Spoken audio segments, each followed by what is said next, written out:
Fucking up. Josh J, everybody! Hey! Fucking up.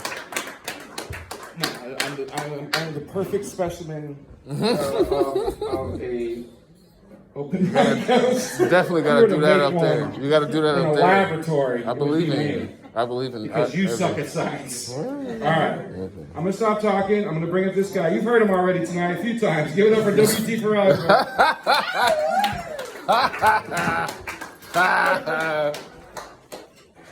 Okay.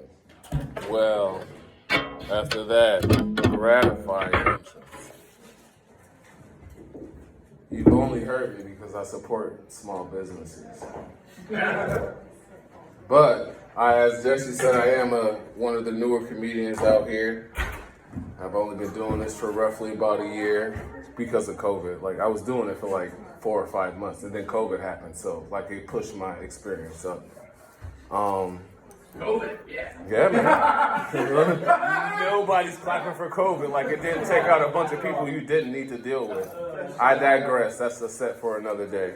But no, as a new comedian, you know, I talk to a lot of people that I know and I trust, and I tell them jokes and stuff, and I want them, like, you know, I want to know if what I'm doing radiates outward.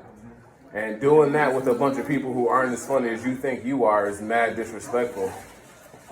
But the one thing I heard 100% of the time is you got to stop telling racial jokes. You got to stop being racist. You know, you're like as a black man, you can't go there first. Like, you have to show that you got a little bit of range.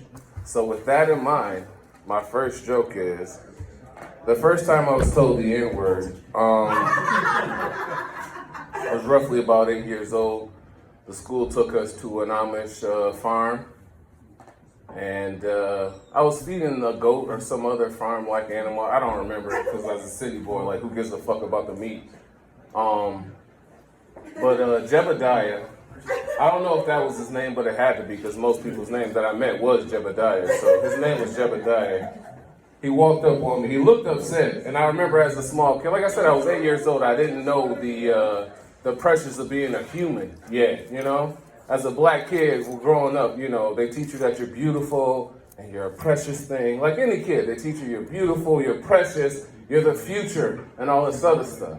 Now, I had heard the N-word a few times before Jebediah said it to me, but the way I heard it was the familial G-A, not the unfamiliar E-R. And the difference is the familial G-A. Because if you call me the familial GA, then I assume that you're a grown-up who at least knows my fucking parents to call me that thing. But the unfamiliar GR is like roots. And it's like, bruh, no, you can't.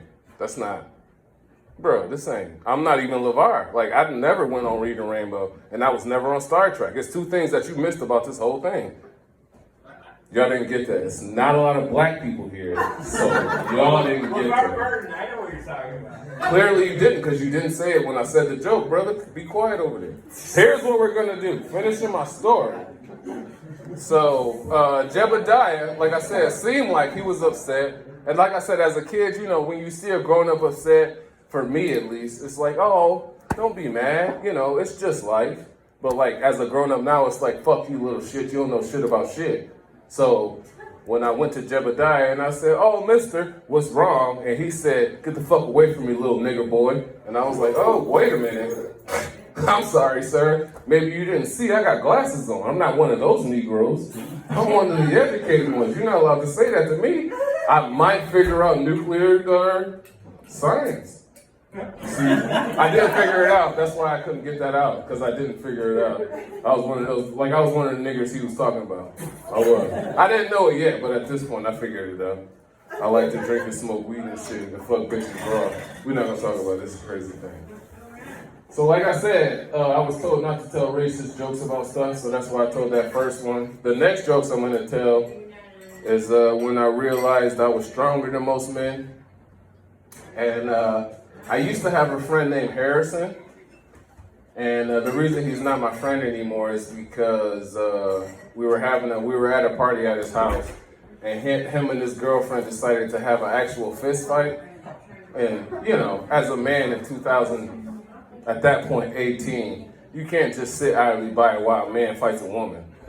Like, and not pick a side. Like, you can't just be, like, you know what I mean?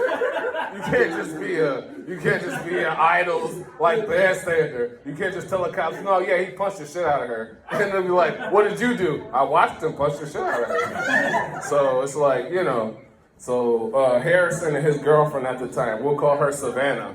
That wasn't her name, but I'm being respectful. They got into a Donnybrook, or a scuffle as it's called.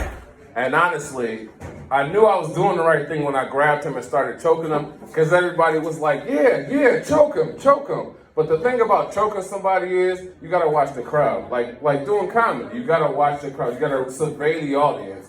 Because it's a different thing when you're choking somebody and they're like, yeah, choke him. Then like, oh shit, you're fucking killing him.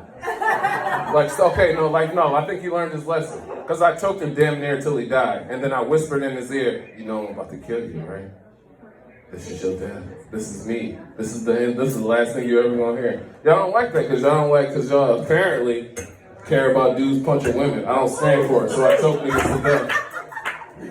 That was my set, guys. Laugh, clap. It's almost Black History Month.